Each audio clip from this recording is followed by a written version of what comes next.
Assalamualaikum warahmatullahi wabarakatuh. Saya Indah Pintasari dari kelompok 36.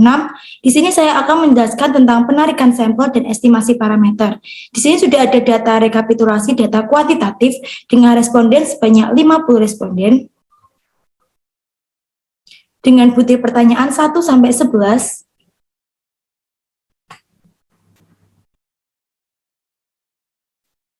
Kemudian ada total skor, rata-rata skor. Di sini kita akan mencari total skor. Untuk mencari total skor sendiri bisa menggunakan sama dengan sum dengan memblok data mulai bukti pernyataan 1 sampai 11.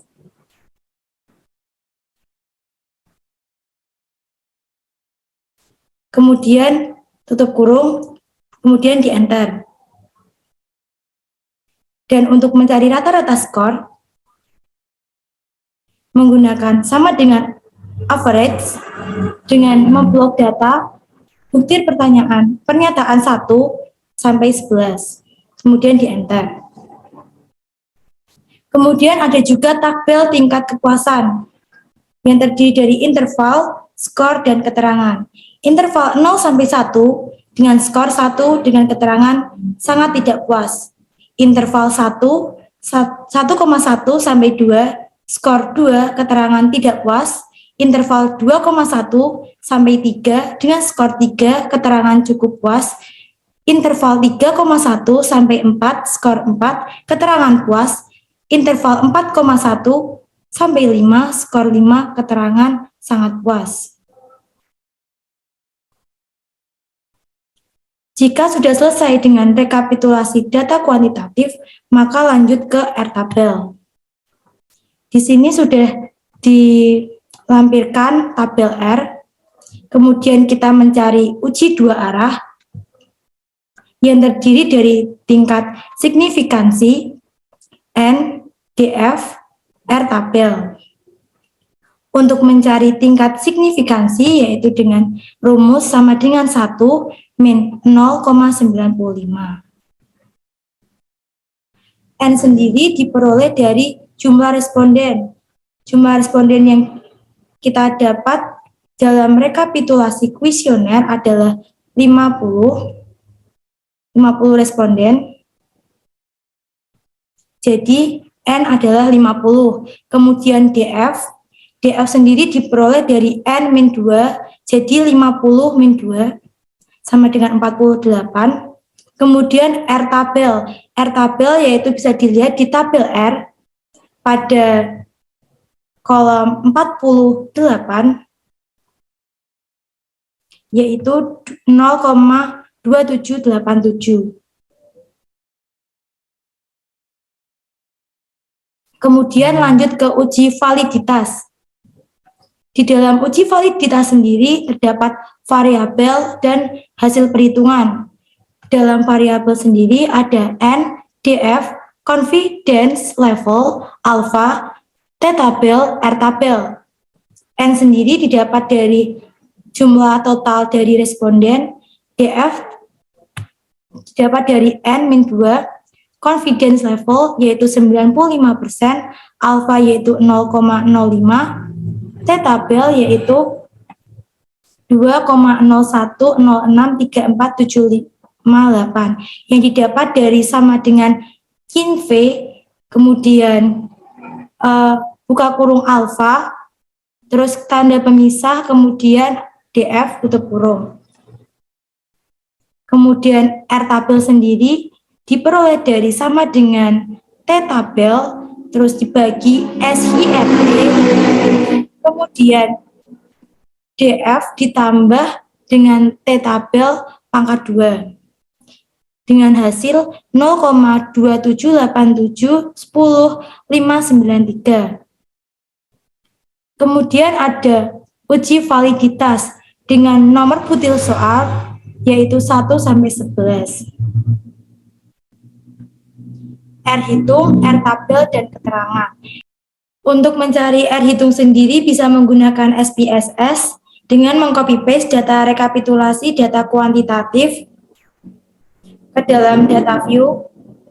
Kemudian akan muncul pada variable view name, type with decimal label, value, missing columns, alike, measure, row. Kemudian jika pada name ini ingin mengubah nama pada name, bisa diklik 2 kali. Kemudian juga pada measure ini ada 3 tipe, yaitu scale, ordinal, dan nominal. Kemudian setelah itu bisa mengklik data view, kemudian analysis, correlate, kemudian bivariate. Kemudian nanti akan muncul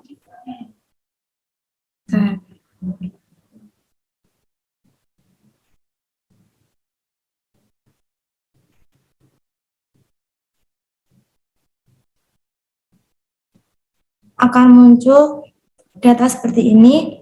Kemudian tinggal diklik 2 kali. Kemudian akan muncul pivot tabel korelasi. Nah, pada pivot tabel ini pada bagian bawah yaitu pada total score soal 1 sampai dengan soal 11 ini di copy kemudian ditempel pada Excel. Nah, ditempel, jika belum menjadi angka desimal, nanti bisa diubah secara manual, kemudian bisa dituliskan pada R hitung. R tabel sendiri bisa didapatkan dari R tabel sebelumnya, yaitu 0,278710,593. Untuk keterangan sendiri, jika R hitung lebih besar dari R tabel, dapat dinyatakan valid. Kemudian, jika terdapat item yang tidak valid, terdapat beberapa solusi. Yang pertama, mengulang dan mengganti dengan soal yang lain. Yang kedua, mengulang angket dan dibagikan pada responden lagi tanpa harus mengganti soal. Yang ketiga, tidak mengubah soal dan tidak membagikan ulang, namun item tetap valid. Tetap yang valid masih dapat menggambarkan dan mengukur variabel yang diteliti dan tidak ikut dihitung dalam pengujian berikutnya atau uji reliabilitas.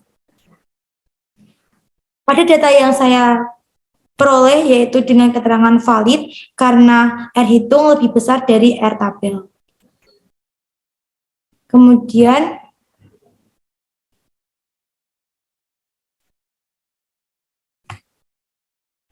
pada uji reliabilitas. Pada uji reliabilitas sendiri terdapat variabel hasil perhitungan keterangan. Untuk variabel sendiri yaitu alfa dengan hasil perhitungan 0,95. 0,95 ini diperoleh dari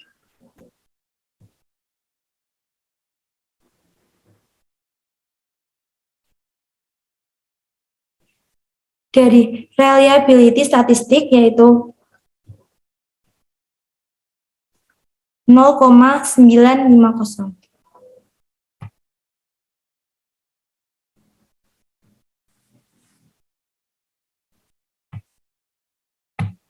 Untuk alfa lebih besar dari R tabel, maka dapat dikatakan reliable.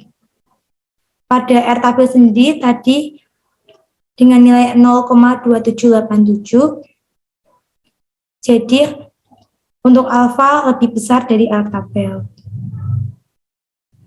Kemudian untuk tabel kedua sendiri ini didapatkan dari SPSS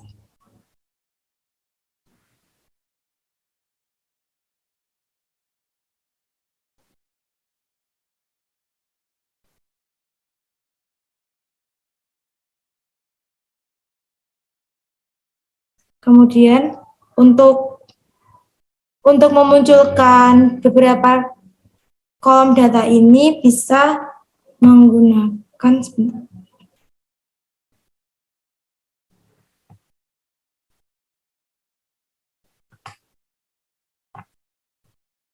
bisa klik Analyze, kemudian Scale, kemudian Reliability Analysis.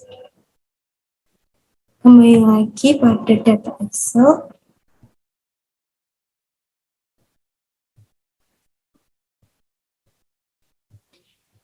Untuk data yang kedua bisa diberikan keterangan yaitu output di samping memberikan informasi tentang jumlah sampel atau responden N sebanyak 50 orang. Karena tidak ada data yang kosong atau dalam pengertian jawaban responden terisi semua, maka jumlah valid adalah 100%.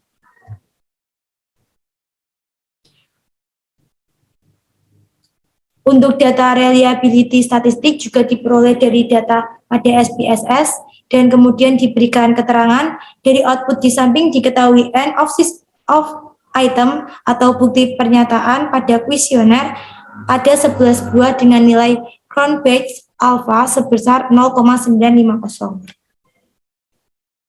11 dari end of item dan Crown Batch alpha sebesar 0,950.